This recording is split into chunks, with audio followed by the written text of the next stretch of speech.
कि हम तो युद्ध के नहीं बुद्ध के देश से आए हुए हैं, यानी बुद्ध उनके भी काम आ जाते हैं। यहाँ के बहुजनों को बुद्ध काम नहीं आता है।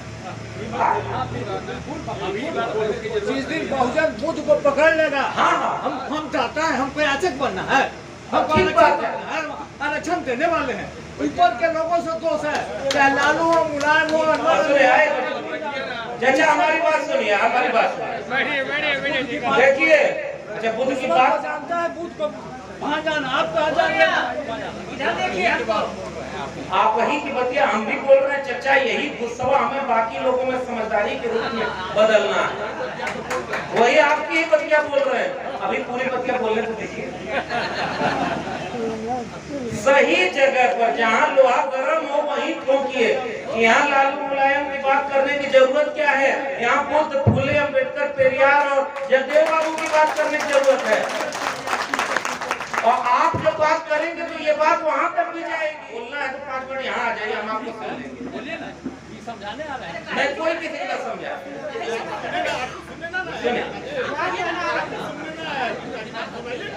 आपके पास आ जाए। और पेज ज्यादा ढीला है तो हमारे सब लोग नहीं आए। सुनिए, मेरी बात सुनिए, आप बात सुनिए। बोलिए ना, मारेगा मैं मैं आपको बोला कि गुस्सा उचित जगह दिखाइए ना भाई। देखिए, आप आज तक हमारी बात सुनिए, ज्यादा समझाने में जाएगी। सुनिए सुनिए सुनिए, मैं बोल रहा हूँ, आज की डेट में चाचा हमारी बात का जवाब दीजिए। हम आपसे बता, आज की डेट में सबसे बड़ा खतरा बीजेपी आरएसएस कम है, हमारे अपने लोग ज्यादा हैं, क्योंकि हम अपने लोगों को दुश्मन मानते हैं। आप हमारी बात सुनिए, गुस्सा उचित जगह दिखाइए, आप गलत जगह दिखा रहे हैं। हम हमारी बात में बिल्कुल सहमत नहीं होता। आपकी बात को पलट के बोलता हूँ। इस देश में जिस मंच पर जाता हूँ लोग कहते हैं ओबीसी जिस दिन जाग जाए। आप वही कह रहे हैं जिस दिन लोग बुद्ध को मानने लगे तो भैया हम आपको गुस्सा दिखाएं, आप हमको दिखाइए। जो नहीं मान रहा है वो तो बागेश्वर बाबा कथा सुनने गया हुआ है। ये गुस्सा चलिए हमारे साथ वहां दिखाइए। लेके लाठी दौड़ाएगा और दौड़ाने वालों में हमारे आपके घर परिवार का बहुजन होगा। सही जगह गुस्सा दिखाना, और गुस्सा दिखाने की जरूरत ही नहीं। आपके पास तो वैचारिक ताकत इतनी है कि आपको गुस्से की जरूरत ही नहीं है। आपको तो प्रेम से समझाना है भाई। करत करत अभ्यास ते जड़मति होत सुजान, और रसरी आवत जाते सिल पर परत निशान। चाचा नाराज नहीं होना, पत्थर पे भी हमें लकीर बनानी है। और इससे विपरीत परिस्थिति में बाबा साहब अम्बेडकर काम करके गए भाई। इससे विपरीत परिस्थिति में काम करके गए, और बाबा साहब अम्बेडकर के खिलाफ उन्हीं की जाति के लोगों को खड़ा किया गया था। नहीं भारत में हार मान गए होते तो क्या होता? अरे ये तो बुद्ध के बाद हो गया था। बुद्ध के बाद बुद्ध के विचार में विभाजन हुआ कि नहीं हुआ?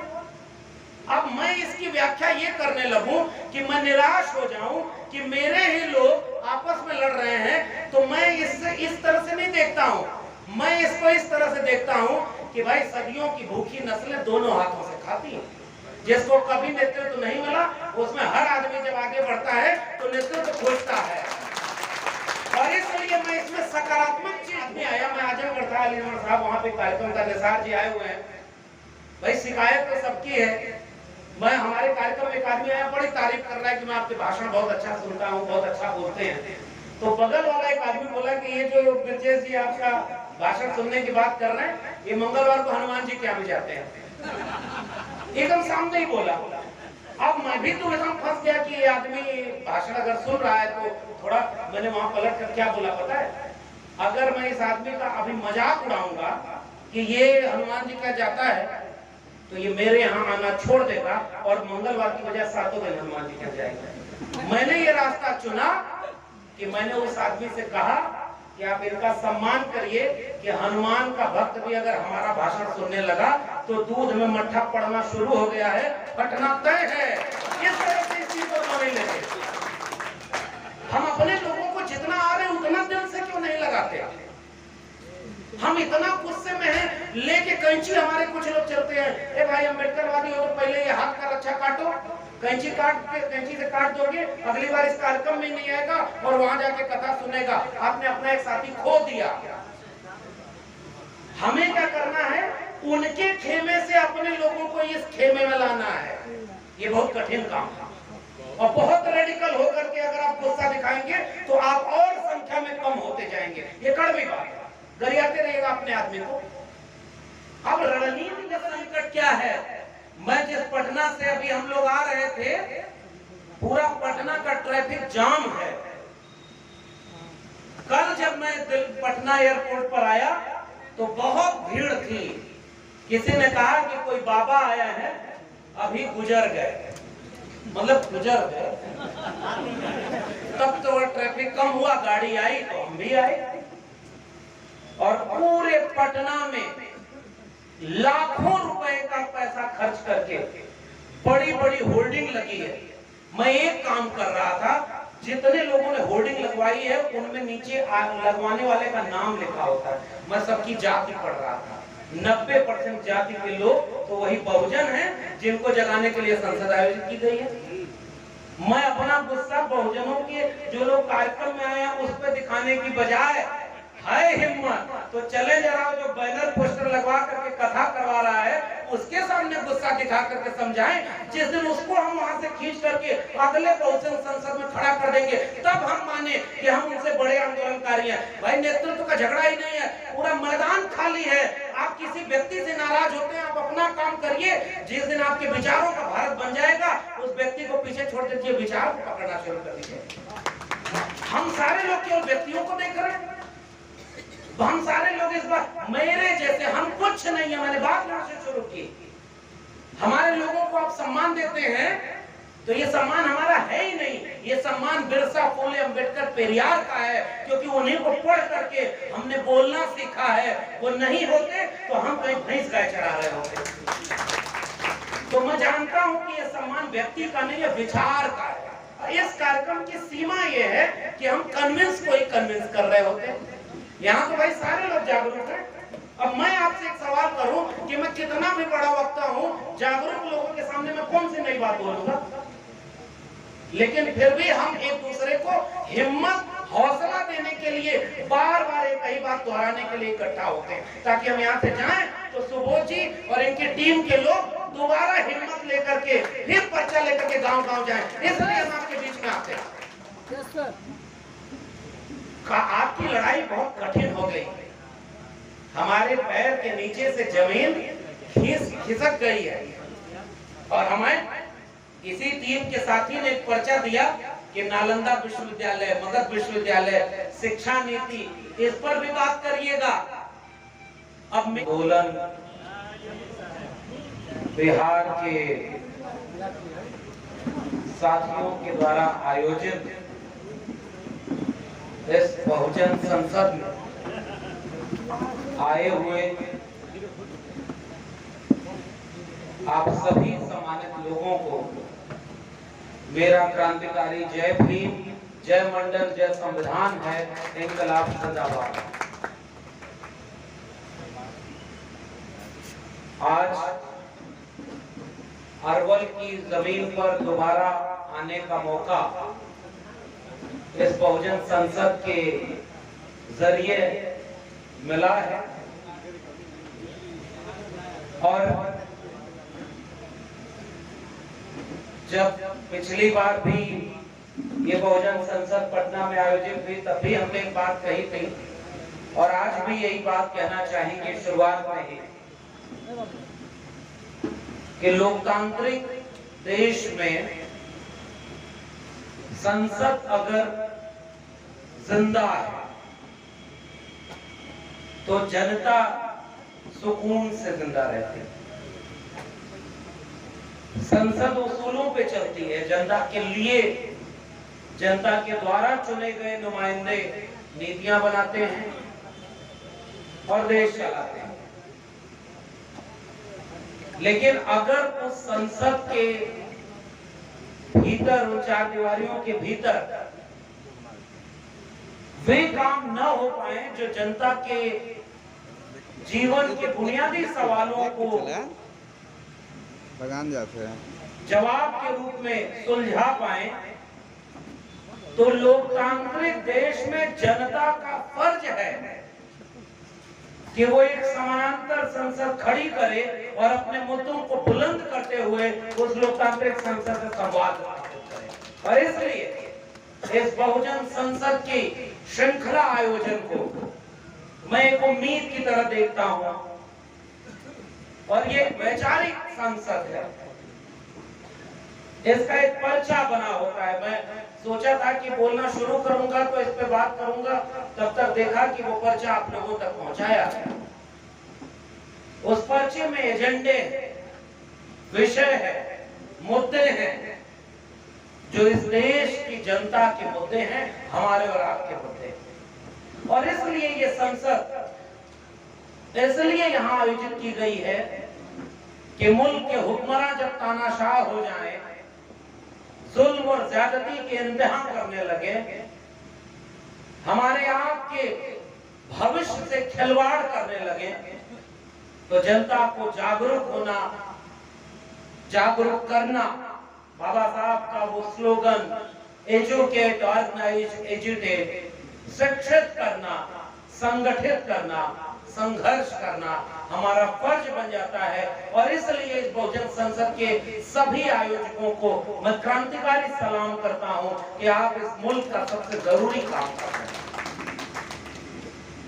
और इसके बहाने बिहार आने का बार बार मौका मिलता है। और आज इस आयोजन में जितने भी सम्मानित वक्ता यहाँ आए, अब निजी बात में मेरा पक्ष सिद्धार्थ जी ने बहुत अच्छे से रख दिया है कि भाई सार्वजनिक जीवन का एक जोखिम तो ये होता है कि बहुत कुछ निजी बच नहीं पाता है। तो निजी जीवन की एक उपलब्धि कह लूं, एक पड़ाव, उसकी आप सब ने बधाई दी, सभी वक्ताओं ने स्नेह दिया। मैं आप सबको तहे दिल से शुक्रिया अदा करता हूं और उम्मीद करता हूं कि आस्था विश्वास की शब्दावली और उसके अर्थ को छोड़ देते तो भी आपने जिस दिली जज्बात से मुझे बधाई दी है, मैं उम्मीद करता हूं कि वो हमारे लिए एक सार्थक, सुकून भरा, कुछ उपलब्धियों भरा, वो हमारे लिए आपका आशीर्वाद की तरह होगा, और मैं उसे सहेज कर अपने साथ ताउम्र रखने की कोशिश करूंगा। और फिर भी मैं कह रहा हूं कि इन खुशियों के लम्हे के बीच चुनौतियों पर हमें बात करनी है। यहाँ से बंद कर और इस आयोजन के, श्रृंखला आयोजन के लंबे समय से एक जुड़ाव है, एक यात्रा है। रिंकू जी से मेरा परिचय सोशल मीडिया के जरिए हुआ, गौतम प्रीतम जी हैं और तमाम लोग हैं बिहार के आंदोलनकारी, सरोकारी काम करने वाले लोग।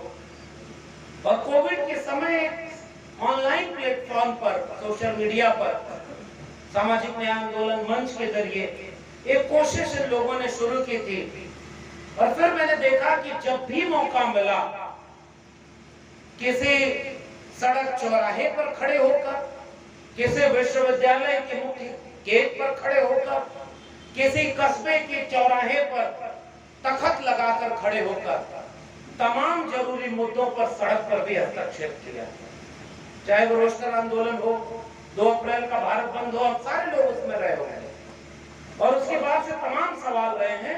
ये आंदोलन मंच एक श्रृंखला की तरह अपना काम कर रहा है।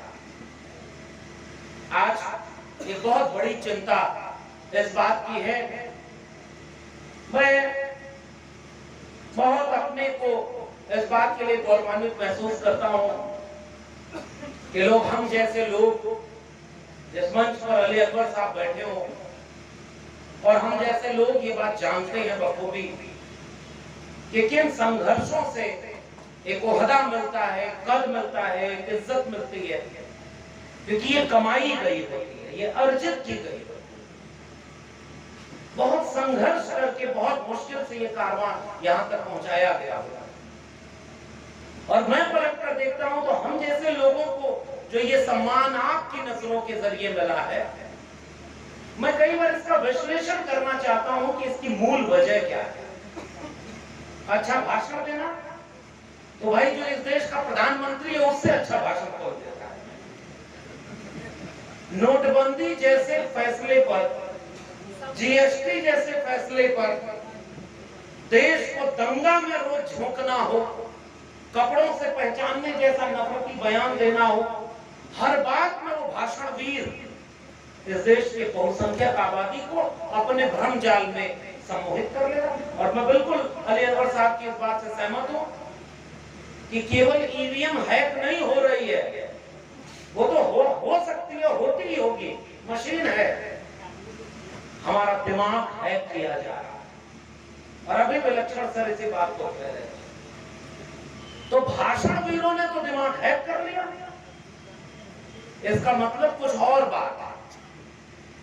हमारी तो उम्र उतनी नहीं होती है जितनी उम्र लोगों ने संघर्षों में खपा दिया होता है और सामने मंच पर बैठे होते हैं, यहाँ बैठे होते हैं। इसका मतलब एकमात्र चीज है जिसकी वजह से लोग मोहब्बत करते हैं, प्रेम करते हैं, वो केवल एक चीज जो हमने अपने पुरखों से सीखी है, हमारी भी नहीं है, दिल में जो है वही ज़बान पे है और कोई खास बात नहीं हमने, केवल इतना, सच बोलने की हिम्मत। हमने कोई और मुकाम हासिल नहीं किया है। इस बहुजन संसद, बहुजन विचारधारा में एक श्रृंखला है वैचारिक लोगों की, और बिहार की जमीन पर पूरी शिद्दत से उस वैचारिक इतिहास को मैं दोहराना चाहता हूं जागरूक लोगों के बीच में। ये तथागत बुद्ध की धरती है,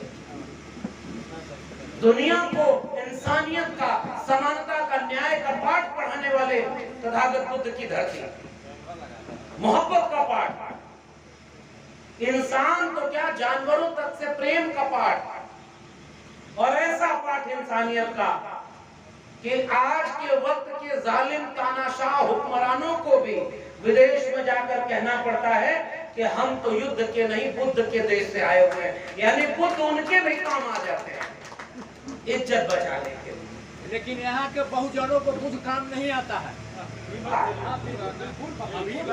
जिस दिन बहुजन बुद्ध को पकड़ लेगा, हम चाहता है हमको याचक बनना है, हम आरक्षण देने वाले हैं, ऊपर के लोगों से दोष है, चाहे लालू हो, मुलायम हो, चाचा हमारी बात सुनिए, हमारी बात सुनिए, देखिए, अच्छा बुद्ध की बात जानता है, बुद्ध को वहाँ जाना, आप कहाँ जाना, आप वही की बतिया हम भी बोल रहे हैं चचा, यही गुस्सा हमें बाकी लोगों में समझदारी के रूप में बदलना है, वही आपकी ही बतिया बोल रहे हैं। अभी पूरी बतिया बोलने को देखिए, सही जगह पर जहाँ लोहा गर्म हो वहीं ठोकिए। यहाँ लालू मुलायम की बात करने की जरूरत क्या है, यहाँ बुद्ध, फुले, अम्बेडकर, पेरियार और जगदेव बाबू की बात करने की जरूरत है। और आप जो बात करेंगे तो ये बात वहां तक भी जाएगी।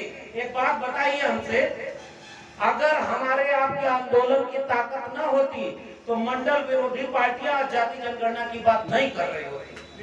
बदलाव हो रहा है, आपके राज्य में जाति जनगणना हो रही है तो दबाव बना हुआ है, इसी दबाव को भी और बढ़ाना है ताकि उन मुद्दों पर बात हो जो कारवां जगदेव बाबू, कर्पूरी ठाकुर ने छोड़ रखा है उसको आगे बढ़ाया जाए। हर जगह देखिए, इस बात से मैं बिल्कुल सहमत नहीं होता हूं, आपकी बात को पलट के बोलता हूं। इस देश में जिस मंच पर जाता हूं लोग कहते हैं ओबीसी जिस दिन जाग जाए, आप वही कह रहे हैं जिस दिन लोग बुद्ध को मानने लगे तो भैया हम आपको गुस्सा दिखाएं, आप हमको दिखाइए। जो नहीं मान रहा है वो तो बागेश्वर बाबा कथा सुनने गया हुआ है, ये गुस्सा चलिए हमारे साथ वहां दिखाइए, लेके लाठी दौड़ाएगा और दौड़ाने वालों में हमारे आपके घर परिवार का बहुजन होगा। सही जगह गुस्सा दिखाना, और गुस्सा दिखाने की जरूरत ही नहीं, आपके पास तो वैचारिक ताकत इतनी है कि आपको गुस्से की जरूरत ही नहीं है, आपको तो प्रेम से समझाना है भाई। करत करत अभ्यास ते जड़मति होत सुजान और असरी आवत जाते सिल पर परत निशान।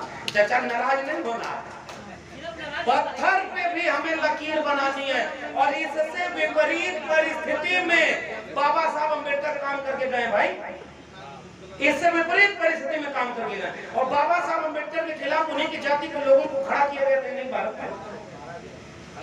हार मान गए होते तो क्या होता? मैं तो कह रहा हूं कि इसी अरवल की जमीन पर जगदेव बाबू को शहीद किया गया ना, मैं आज भी कह रहा हूं कि आज यही सुबोध जी काम कर रहे हैं। अजय चाचा बोलना है तो 5 मिनट यहाँ आ जाइए, हम आपको सुन लेंगे। समझाने आ रहे हैं, मैं कोई किसी को ना समझा। सुनिए आपके पास आ जाए। और पेज ज्यादा ढीला है तो हमारे सब लोग में आया। सुनिए नाराज नहीं होना, मेरी बात सुनिए। आप मेरी बात सुनिए। बोलिए ना, मारेगा मत ये क्या अभी मैं आपको बोला कि गुस्सा उचित जगह दिखाइए ना भाई। अच्छा देखिए, आप आज तक हमारी बात सुनिए, ज्यादा समझाने में जाएगी। सुनिए सुनिए सुनिए सुनिए, हमारी बात सुनिए। मैं क्या बोल रहा हूँ, आज की डेट में चाचा हमारी बात का जवाब दीजिए, हम आपसे बतिया। आज की डेट में सबसे बड़ा खतरा बीजेपी आरएसएस कम है, हमारे अपने लोग ज्यादा हैं, क्योंकि हम अपने लोगों को दुश्मन मानते हैं। आप हमारी बात सुनिए, गुस्सा उचित जगह दिखाइए, आप गलत जगह दिखा रहे हैं। अब हमारी बात सुनिए, ये उनके अरे ये तो बुद्ध के बाद हो गया था, बुद्ध के बाद बुद्ध के विचार में विभाजन हुआ कि नहीं हुआ? अब मैं इसकी व्याख्या ये करने लगूं कि मैं निराश हो जाऊं कि मेरे ही लोग आपस में लड़ रहे हैं, तो मैं इससे इस तरह से नहीं देखता हूं। मैं इसको इस तरह से देखता हूं कि भाई सदियों की भूखी नस्लें दोनों हाथों से खाती हैं। जिसको कभी नेतृत्व नहीं मिला, उसमें हर आदमी जब आगे बढ़ता है तो नेतृत्व खोजता है। और इसलिए मैं इसमें सकारात्मक चीज ढूंढता हूं कि चलो हमारे अगर 1000 संगठन बने और 1000 जगह पे कार्यक्रम कर रहे हैं, तो 1000 मुंह से हमारी ये बात तो आगे बढ़ रही है। अब मैं यहाँ खड़े होकर या इस आयोजन का मकसद ये तो नहीं है ना भाई कि हम सारी आलोचना अपने लोगों की करें, लेकिन अपनी लोगों की आलोचना यही है कि हम गलत जगह भिड़ गए। और आज सही बात है, कोई पर्चा पे लिख के दिया, पढ़ देता हूं, बहुत महत्वपूर्ण बात है। और मैं यही आरएसएस वाली बात इसीलिए कर रहा था। आरएसएस के पास 100 साल का रोड मैप तैयार है। हमारे आपके पास 100 हफ्ते का रोड मैप है कि नहीं? हमारे यहाँ है गरियाने का, आलोचना करने का। मैं एक बात बताऊं, जैसे इस आयोजन की एक सीमा तो यह है ना, चाहे रिंकू जी हो, सामाजिक न्याय आंदोलन के मंच के लोग हो, सुबोध जी हो। अब देखिए सुबोध जी भी किसकी नाराजगी झेल रहे हैं? अपने लोगों की नाराजगी झेल रहे हैं। और यहाँ से बाहर निकलेंगे तो किसकी नाराजगी झेलेंगे? उनसे जिनसे इस वैचारिक आंदोलन की लड़ाई है। तो अपना आदमी तो हर तरफ से शिकार हो रहा है। और अभी वो क्या है, गलती है, हमने अपनी नाक लंबी कर ली, दिल छोटा कर लिया। तराजू लेकर हम तौलते रहे, इसीलिए हमारे संगठन टूटते हैं, हमारे लोग बिखर रहे हैं। लेकिन मैं एक बात कह रहा हूं कि अधिकतम सहमति की जगह न्यूनतम एकात्मता तो बनाई जा सकती है। अरे भाई आप नाराज हो रहे हैं कि फलाने बुद्ध का नाम नहीं ले रहा है। अरे मैं कह रहा हूं, मेरे यहाँ एक आदमी आया, मैं आजमगढ़ था, अलीगढ़ साहब वहां पे कार्यक्रम था, निसार जी आए हुए हैं। भाई शिकायत तो सबकी है। मैं हमारे कार्यक्रम में एक आदमी आया, बड़ी तारीफ कर रहा है कि मैं आपके भाषण बहुत अच्छा सुनता हूँ, बहुत अच्छा बोलते हैं। तो बगल वाला एक आदमी बोला कि ये जो ब्रजेश जी आपका भाषण सुनने की बात कर रहे हैं, ये मंगलवार को हनुमान जी क्या में जाते हैं। एकदम सामने ही बोला। अब मैं भी तो एकदम फंस गया कि ये आदमी भाषण अगर सुन रहा है तो थोड़ा, मैंने वहां पलट कर क्या बोला पता है? अगर मैं इस आदमी का अभी मजाक उड़ाऊंगा कि ये हनुमान जी क्या जाता है, तो ये मेरे यहाँ आना छोड़ देगा और मंगलवार की वजह सातों दिन हनुमान जी क्या जाएगा। मैंने ये रास्ता चुना कि मैंने उस आदमी से कहा कि आप इनका सम्मान करिए कि हनुमान का भक्त भी अगर हमारा भाषण सुनने लगा तो दूध में मट्ठा पड़ना शुरू हो गया है, फटना तय है। इस तरह से इस चीज को नहीं लगे। हम अपने लोगों को जितना आ रहे उतना दिल से क्यों नहीं लगाते? हम इतना गुस्से में हैं, लेके कैंची हमारे कुछ लोग चलते हैं, ए भाई अम्बेडकरवादी हो तो पहले ये हाथ का रक्षा काटो, कैंची से काट दोगे, अगली बार इस कार्यक्रम में नहीं आएगा और वहां जाके कथा सुनेगा। आपने अपना एक साथी खो दिया। हमें क्या करना है? उनके खेमे से अपने लोगों को इस खेमे में लाना है। ये बहुत कठिन काम था। और बहुत रेडिकल होकर के अगर आप गुस्सा दिखाएंगे तो आप और संख्या में कम होते जाएंगे। ये कड़वी बात है, गरियाते रहिएगा अपने आदमी को। अब रणनीति बदलने की जरूरत है। ये बहुजन संसद किस लिए आयोजित की गई? एजेंडे पर आधारित है। मैंने बात की शुरुआत की कि पर्चा आपके हाथ में गया है और इस कार्यक्रम की सीमा यह है कि हम कन्विंस को ही कन्विंस कर रहे होते हैं। यहाँ तो भाई सारे लोग जागरूक हैं। अब मैं आपसे एक सवाल करूं कि मैं कितना भी बड़ा वक्ता हूं, जागरूक लोगों के सामने मैं कौन सी नई बात बोलूंगा? लेकिन फिर भी हम एक दूसरे को हिम्मत, हौसला देने के लिए बार बार एक ही बात दोहराने के लिए इकट्ठा होते हैं, ताकि हम यहाँ से जाएं तो सुबोध जी और इनकी टीम के लोग दोबारा हिम्मत लेकर के फिर पर्चा लेकर के गांव-गांव जाएं। इसलिए हम आपके बीच में आते हैं। आपकी लड़ाई बहुत कठिन हो गई, हमारे पैर के नीचे से जमीन खिसक गई है और हमें इसी टीम के साथी ने एक पर्चा दिया कि नालंदा विश्वविद्यालय, मगध विश्वविद्यालय, शिक्षा नीति, इस पर भी बात करिएगा। अब मेरे सामने संकट क्या है? मैं जिस पटना से अभी हम लोग आ रहे थे, पूरा पटना का ट्रैफिक जाम है। कल जब मैं पटना एयरपोर्ट पर आया तो बहुत भीड़ थी। किसी ने कहा कि कोई बाबा आया है, अभी गुजर गए, मतलब गुजर गए। तब तो वह ट्रैफिक कम हुआ, गाड़ी आई तो हम भी आए और पूरे पटना में लाखों रुपए का पैसा खर्च करके बड़ी बड़ी होर्डिंग लगी है। मैं एक काम कर रहा था, जितने लोगों ने होर्डिंग लगवाई है उनमें नीचे लगवाने वाले का नाम लिखा होता है। मैं सबकी जाति पढ़ रहा था। 90% जाति के लोग तो वही बहुजन हैं जिनको जगाने के लिए संसद आयोजित की गई है। मैं अपना गुस्सा बहुजनों के जो लोग कार्यक्रम में आए हैं उस पर दिखाने की बजाय, है हिम्मत तो चले जरा जो बैनर पोस्टर लगवा करके कथा करवा रहा है उसके सामने गुस्सा दिखा करके समझाएं। जिस दिन उसको हम वहां से खींच करके अगले बहुजन संसद में खड़ा कर देंगे, तब हम माने कि हम उनसे बड़े आंदोलनकारी हैं। भाई नेतृत्व का झगड़ा ही नहीं है, पूरा मैदान खाली है। आप किसी व्यक्ति से नाराज होते हैं, आप अपना काम करिए। जिस दिन आपके विचारों का भारत बन जाएगा, उस व्यक्ति को पीछे छोड़ दीजिए, विचार को पकड़ना शुरू कर दीजिए। हम सारे लोग केवल व्यक्तियों को देख रहे हैं। हम सारे लोग इस बार मेरे जैसे, हम कुछ नहीं है। मैंने बात यहाँ से शुरू की, हमारे लोगों को आप सम्मान देते हैं तो ये सम्मान हमारा है ही नहीं। ये सम्मान बिरसा, फूले, अंबेडकर, पेरियार का है, क्योंकि उन्हीं को पढ़ करके हमने बोलना सीखा है। वो नहीं होते तो हम कहीं भैंस गाय चढ़ा रहे होते। तो मैं जानता हूं कि ये सम्मान व्यक्ति का नहीं है, विचार का है। और बहुजन संसद जो आयोजित की जा रही है, इन लोगों की विचार को आगे बढ़ाने और एजेंडे को आगे बढ़ाने के लिए आयोजित की जा रही है। और आपके सामने जो खतरा है वो आप देख ही नहीं पा रहे। मैं अभी भी कह रहा हूं, मैं उत्तर प्रदेश से, निसार जी आए हुए बैठे हुए, इन्होंने बहुत महत्वपूर्ण बात कही पसमानदा आंदोलन की। हम ये आलोचना भी करेंगे, हम जानते हैं कि हम उन लोगों को भी आलोचना करेंगे जो बहुजनों के बीच से सरकार में बैठे हैं, कि अगर आपको मौका मिला है और अगर आप नालंदा विश्वविद्यालय या शिक्षा की बात हो या नई शिक्षा नीति की बात हो, शिक्षकों को रोजगार देने की बात हो, SC ST OBC की फेलोशिप की बात हो, अगर आप ये काम नहीं करेंगे तो हम आपसे भी शिकायत करेंगे। लेकिन इस शिकायत का, अपनों की लड़ाई का फायदा कोई गैर अगर उठा ले गया तो फिर किससे लड़ोगे आप? आओ उत्तर प्रदेश में, निसार भाई बैठे हुए हैं और यहाँ सारे सम्मानित लोग चल के उत्तर प्रदेश के किसी एक थाने का आप आंकड़ा उठा लीजिए, 99% मुकदमा और झूठ के जेल में कैद इसी बहुजन समाज के लोग हैं। ये होता है रामराज्य। आपको बोलने का भी हक नहीं मिलेगा, लड़ने का भी नहीं मौका मिलेगा। ऐसा बुलडोजर चल रहा है ना कि सारी विचारधारा पीछे हो गई। एक आंदोलन करके दिखा दीजिए उत्तर प्रदेश में। आइए, बिहार में ये बहुजन संसद जैसे तमाम आयोजन, श्रृंखला आयोजन चल रहा है और मैं इस आयोजन में मैंने पिछले अप्रैल की बात से कहीं जाने का मना कर दिया था। और इस मंच का, इस आंदोलन का और इस वैचारिक लड़ाई का ये आकर्षण है कि उसके बाद भी हम खींचे चले आए। किस लिए आए? क्योंकि हम जानते हैं कि इसी के बीच से कोई रास्ता निकलेगा। इस एजेंडे से जो पर्चा दिया गया है उसमें जातिवार जनगणना की बात कही गई, उस एजेंडे में बहुजन दावेदारी और हिस्सेदारी की बात कही गई।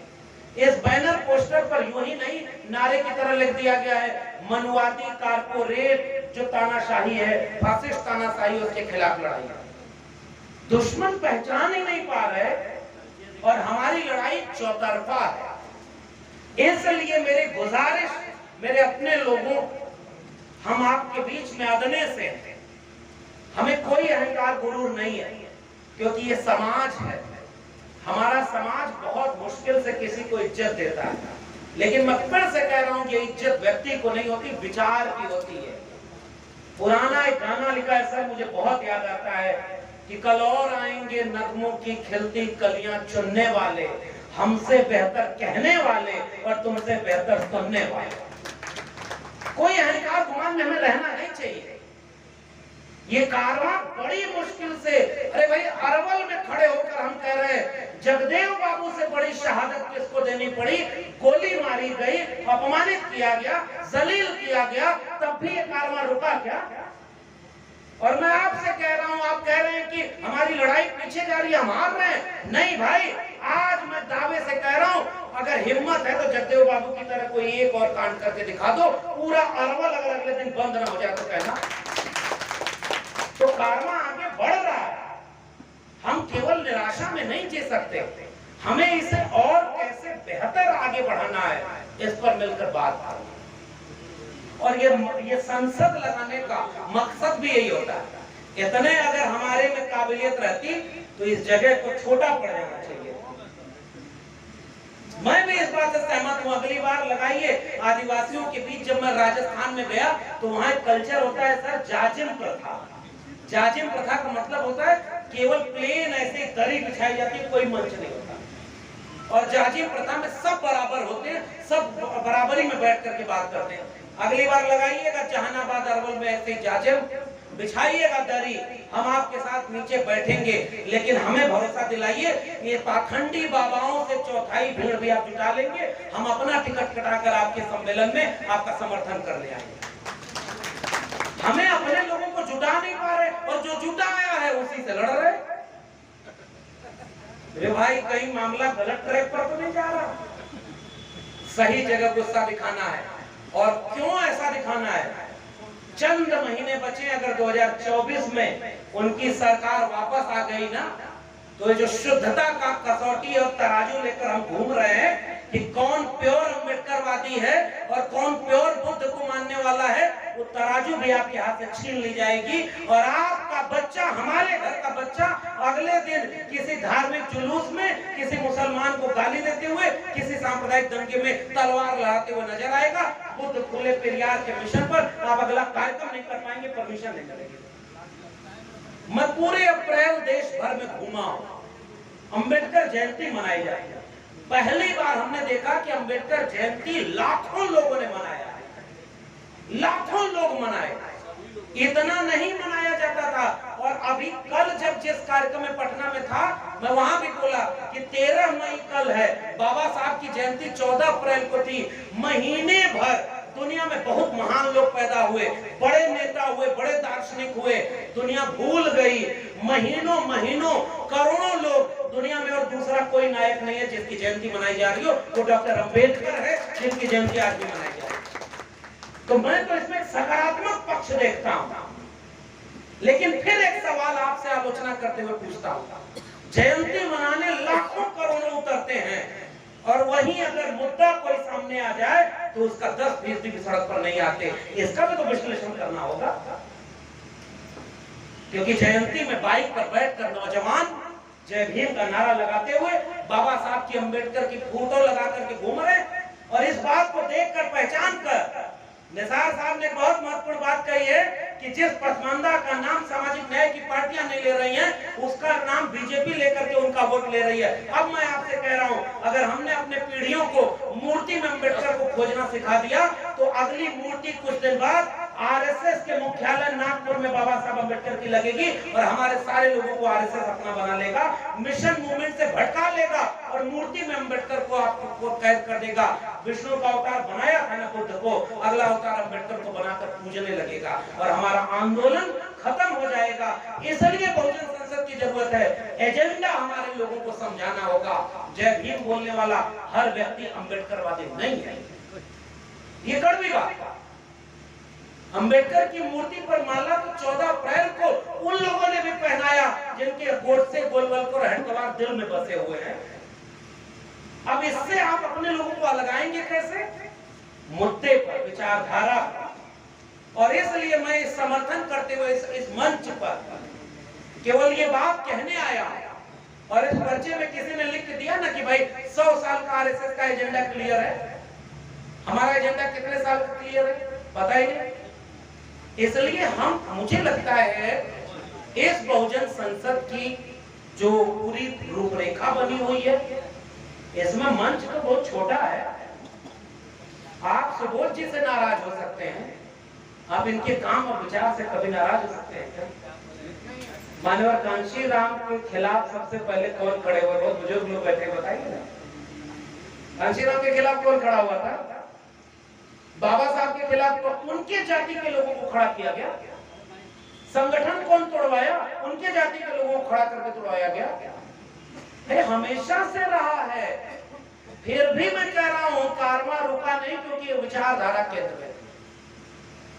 गांव-गांव इस बहुजन एजेंडे को अगर अगले 4-6 महीने 10 महीने में हम नहीं ले जा पाए तो माफ करिए, इस बहुजन संसद की दावेदारी के प्रश्न अधूरे रह जाएंगे। ये कार्यक्रम चंद मिनटों में खत्म हो जाएगा। हम लोग दिल्ली से आए, मेरे जैसे व्यक्ति को आप इतना सम्मान दे रहे हैं, मुझे क्या चाहिए? मैं भी गर्व और अहंकार में, अली अनवर साहब आए हुए हैं, इतना जीवन इन्होंने खपा दिया, वैचारिक चीज पर समझौता नहीं किया, आज अपने आंदोलन और काम तो कर रहे हैं। सिद्धार्थ रामू जी किसी यूनिवर्सिटी में प्रोफेसर हो सकते थे, आज फ्रीलांस में राइटिंग करते हैं, अपने मुद्दे की बात लिखते हैं। रिंकू जी बैठे हुए, गौतम जी बैठे हुए, और इनके पीछे जाने कितनी लोगों की टीम है। सुबोध जी यहाँ बैठे हुए, इनकी टीम रही होगी। और मैं अपनी बात क्या कहूँ, मैं ब्लैक लिस्टेड हूँ अपनी यूनिवर्सिटी में, ज्यादा मंच पर बोलना नहीं चाह रहा था। ये सब ये जोखिम हम लोग क्यों उठा रहे? हम भी तो मेरे लहजे में मेरा सबसे बड़ा कसूर ये था कि मेरे लहजे में जी हजूर ना था। अगर हम भी जी हजूरी कर लेते तो हम भी आज किसी बड़े होते पर हम सारे लोग होते। इसका मतलब मैं आपका सम्मान इसलिए कर रहा हूं क्योंकि आप हमारे साथ खड़े हैं। आप हमारा सम्मान इसलिए करिए क्योंकि हम सारे लोग तमाम सुविधा भोगी जीवन छोड़ करके एक मिशन मूवमेंट के साथी हैं। इसलिए आइए गांव मिला करके आगे बढ़ते हैं। भाई चंद लोग हैं हम, लेकिन मिशन मूवमेंट का काम बहुत बड़ा है। एक गुजारिश, जाति जनगणना का सवाल है, निजीकरण का सवाल है, आरक्षण को खत्म कर दिए जाने का सवाल है। मैं तो कई बार सोचता हूं कि इन मुद्दों पर हम अपने लोगों को कैसे जागरूक करें। मैं अभी एक बात कह रहा हूं, अब एक आखिरी बात 2-4 मिनट में खत्म करूंगा। अब एक चुनौती मेरे सामने होती है कि जिस भी जगह जाइए, आज सब टीवी फुटेज जो कल हमने देखा, बिहार आने पर इस देश के प्रधानमंत्री का भी थाली लेकर के पूरी बीजेपी पार्टी आरती नहीं उतारी होगी जैसा वो 26 साल के बाबा को उतारी। ये तो अपमान है ना प्रधानमंत्री जी का। उनको भी वो सम्मान नहीं मिला जो एक अदने से बच्चे को मिल रहा है। पूरी पार्टी उसके कार्यक्रम में लगी हुई है। इसका एजेंडा समझ में आ रहा होगा हम लोगों को। ये धार्मिक एजेंडा नहीं है, ये राजनीतिक एजेंडा है। तो राजनीति कर रहा है। इस देश में जाने कितने बाबा आए। अब मैं एक इतिहास की बात बता रहा हूं। शुरुआती मुलाकात थी, 12वें सम्मेलन के लिए जाने का वक्त था।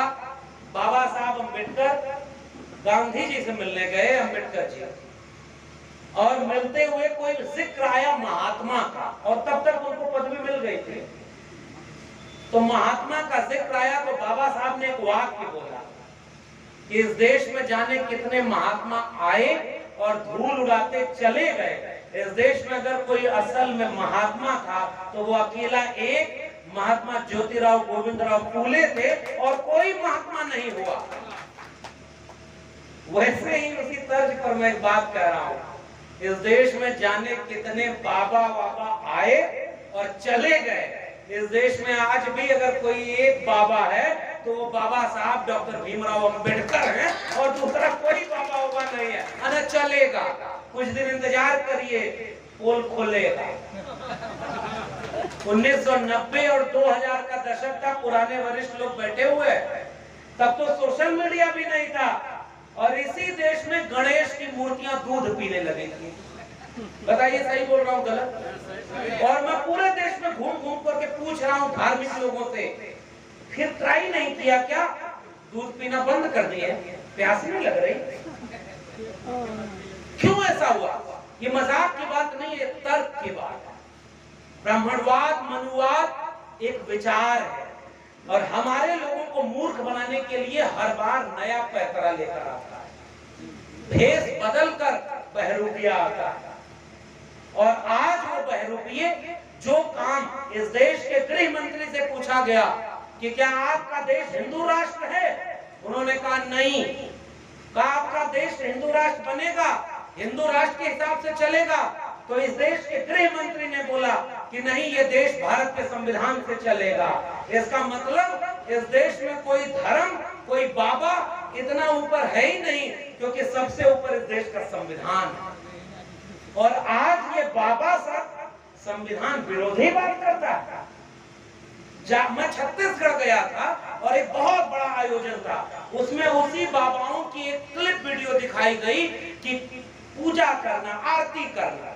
कोई उसी में बता रहा था कि अगर आपका बच्चा पढ़ने में कमजोर है तो जिस दिन इम्तिहान हो, बच्चा बेलपत्री पर थोड़ा शहद लगाकर शिवलिंग पर लगा दे, बेटा पास हो जाएगा। कुछ दिन बाद अखबार में खबर छपी कि उसका अपना बेटा 8वीं में फेल हो गया। और उसी क्लिप में उसमें आखिरी में दिखाया गया कि जाते जाते लोगों को कहा गया, एक लोटा जल सभी समस्याओं की हल। वो कहा कि अपने घर में एक लोटा जल रखो। हमारे घर के लोगों को एक विमर्श की बात, सवाल की तरह मैं रख के जा रहा हूं। हम अपने लोगों को कहते हैं कि हमारे लोग धार्मिक हो गए। शिक्षा देना राज्य की जिम्मेदारी है, स्कूल खोले जाए, विश्वविद्यालय खोले जाए, और शिक्षा केवल डिग्री नहीं, क्योंकि डिग्री प्रधानमंत्री की भी झूठी निकल सकती है। चेतना की शिक्षा, समझदारी की शिक्षा, वो शिक्षा नहीं मिल रही। नई शिक्षा नीति ने पूरी शिक्षा को बेच दिया, शिक्षा खत्म। यानी अब एक अपड़ और कुपड़ भीड़ तैयार हो गई। फिर दूसरा काम था राज्य का रोजगार देना, रोजगार अब दिया नहीं। 2 करोड़ रोजगार हर साल देंगे। अब बेरोजगारी 8% से भी ज्यादा है, बेरोजगारों की भीड़ तैयार। और ऐसे बेरोजगारों की भीड़ तैयार है जिसको शिक्षा चेतना वाली नहीं मिली। तीसरा मुद्दा, इस देश में कोई खांसी जुकाम नजला से भी अगर मर जाए तो इस देश के राज्य ऑफ इंडिया पर एक संकट होता है। और तब मैं आपसे पूछ रहा हूं, हॉस्पिटल बर्बाद, तो एक दवाई भी नहीं मिलेगी, पढ़ाई नहीं मिलेगी, दवाई नहीं मिली, कमाई खत्म हो गई, घर में बीमार है कोई, बच्चे को पढ़ाई नहीं हुई, चेतना है नहीं, रोजगार है नहीं, और वहीं बगल में एक कनफुआ आता है और कहता है कि बाबा आए हैं कथा सुनने चलो, तुम्हारा कष्ट दूर हो जाएगा। अगर वो कथा सुनने चला जाए तो सारा दोष उस गरीब कमजोर मजलूम का है क्या? इसको जरा विमर्श की तरफ सोच कर मुझे बताइए ना। जिसके पास कुछ था ही नहीं, हम सारी शिकायत उससे कर रहे हैं। अरे शिकायत उससे करिए जो पढ़ लिख करके उनका मानसिक गुलाम बना बैठा है। और तब इसका जवाब खोजिए अगली मीटिंग में, इस जवाब को लेकर चलिए। आप धर्म को गरियाते रह जाएंगे। कर्मकांड नहीं खत्म हो रहा है, अंधविश्वास नहीं खत्म हो रहा है, क्योंकि कुछ भी किसी के पास नहीं होता है तो वो जब मंदिर में जाकर कहीं सर टेक ले, 10 रुपया चंदा दे देता है तो उसको लगता है कि शायद हमारा दुख दूर हो जाएगा। इसका जवाब आपके पास क्या है भाई? बताइए ना, इसका जवाब हम सोचते हैं कि वो नास्तिक बन जाए। वो नास्तिक कैसे बनेगा? चेतना होगी तब ना नास्तिक कोई बनेगा। बुद्ध को मानने वाले बुद्ध को पूछते हैं कि नहीं, कड़वी बात का जवाब मुझे दीजिए। मैंने बुद्धिस्ट कार्यक्रमों में मंच पर खड़े होकर उनसे पूछा कि जितना आरती, अगरबत्ती और फोटो पे दीपक लगाए हो, इसमें एक बात बता दो जो बुद्ध ने कही थी कि हमारी पूजा ऐसे करना। भाई मैं गलत कर रहा हूं तो मैं गया हूं, मैं सामने से देखा हूं। इसलिए मैं कह रहा हूं कि रास्ते खोजने होंगे कि उस व्यक्ति को जो हमारा है और उनके खेमे में चला गया, किस जरिए वो हमारे खेमे में वापस आए। उसको समझाने के लिए चलिए पर्चा लिखते हैं, चलिए उसके लिए कोई योजना बनाते हैं। उसके लिए मैं कह रहा हूं कि एक रास्ता है। आज की तारीख में अंधविश्वास पाखंड से बचा लिया जाए। मैंने एक फॉर्मूला निकाला, जितने मैं गया कई जगह पर, वहां पता चला कि ढेर सारे भगत लोग आए हुए हैं।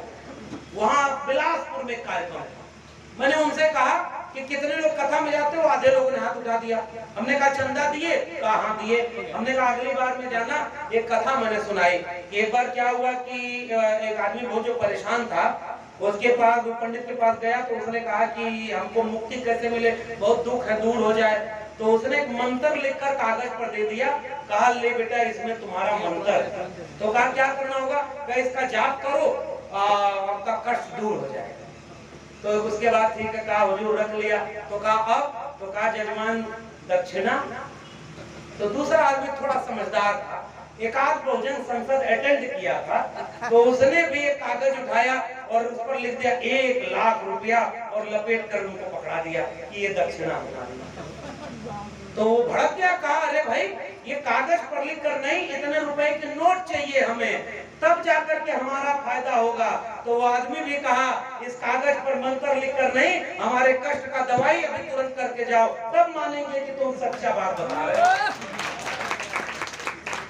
यहां से धीरे धीरे कोई रास्ता खुलता है।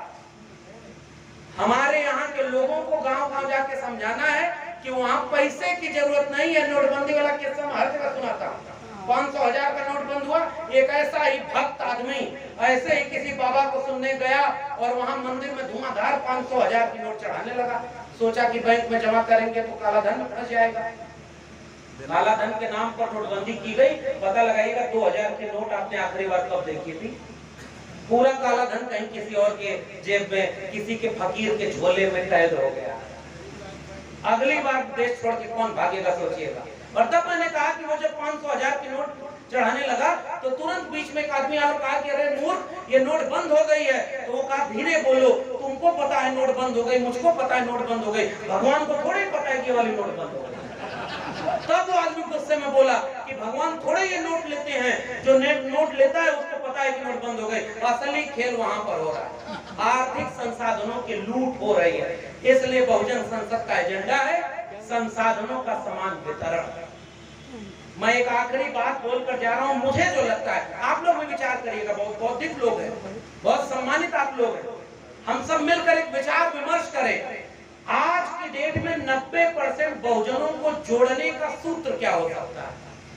एक सूत्र है अंधविश्वास पाखंड से और सांप्रदायिक दंगे से अपने बच्चों को बचा लेना, पहली शर्त। दूसरी बात, ये बहुजन संसद का पर्चा आपके हाथ में गया है, एजेंडे पर आपकी एका बन सकती। जगदेव बाबू को हम सबसे अपने अगुआ नायकों में इसलिए मानते हैं कि उनके नारे में एक सूत्र था। सिद्धार्थ जी से पहली बार जब बात हुई तो सिद्धार्थ जी ने कहा कि वही सूत्र वहां से निकाल करके हमें आज चरितार्थ करना होगा। 100 में 90 शोषित हैं, शोषितों ने ललकारा है, धन धरती और राजपाट में 90 भाग हमारा। पहली पीढ़ी के लोग मारे जाएंगे, दूसरी पीढ़ी के लोग जेल जाएंगे, तीसरी पीढ़ी के लोग राज करेंगे। मुझे तो ये दिखता है तीनों पीढ़ी के लोग एक साथ यहाँ हमारे सामने खड़े हैं। कुछ लोग राज कर रहे हैं, कुछ लोग जेल में हैं और कुछ लोग मारे भी जा रहे हैं। इसका जवाब क्या है? अब मैं ये कहूं कि जगदेव बाबू की शहादत भी बेकार हो गई? नहीं, मैं एहसान फरामोश नहीं हूं। मैं जानता हूं कि जगदेव बाबू की शहादत में इतना कुछ था कि उसकी वजह से हम जैसे लोग या बहुजन संसद के लोग आंख में आंख डाल करके लड़ करके अपने दम पर किसी भी जगह पर खड़े होकर अपने मुद्दे की बात कर रहे हैं। इसलिए आगे बढ़ाने का मेरा फॉर्मूला, मुझे जो लगता है, एजेंडा अगर सामने रखेंगे तो एकता बन जाएगी। इस देश का कोई भी जागरूक शेड्यूल कास्ट, शेड्यूल ट्राइब जाति जनगणना का विरोधी नहीं।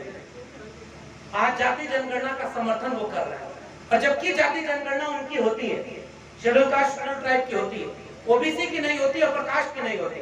लेकिन सारे लोग मिल करके अगर पूरे देश में जाति जनगणना को एक एजेंडे की तरह ले चले और अगले बहुजन संसद में एक पर्चा ऐसा तैयार हो जिसमें साफ लिखा हो कि अगर जाति जनगणना हो जाएगी तो ये फायदा मिलेगा, अति पिछड़े को ये फायदा मिलेगा, इनको ये फायदा मिलेगा, देश को ये फायदा मिलेगा, मुझे लगता है कि सब लोग एकजुट होना शुरू हो जाएंगे। इस बहुजन संसद का जो एजेंडा है कारपोरेट लूट का, संसाधनों के असमान वितरण का, आप बाहर लोगों को समझाइए कि 1% लोग, अगर ऑक्सफैम की रिपोर्ट कह रही है कि 40.5% संपत्ति पर कब्जा कर लिए। ये पत्थर तोड़ने वाला सड़क पर कौन है? खेत में मजदूरी करने वाला कौन है?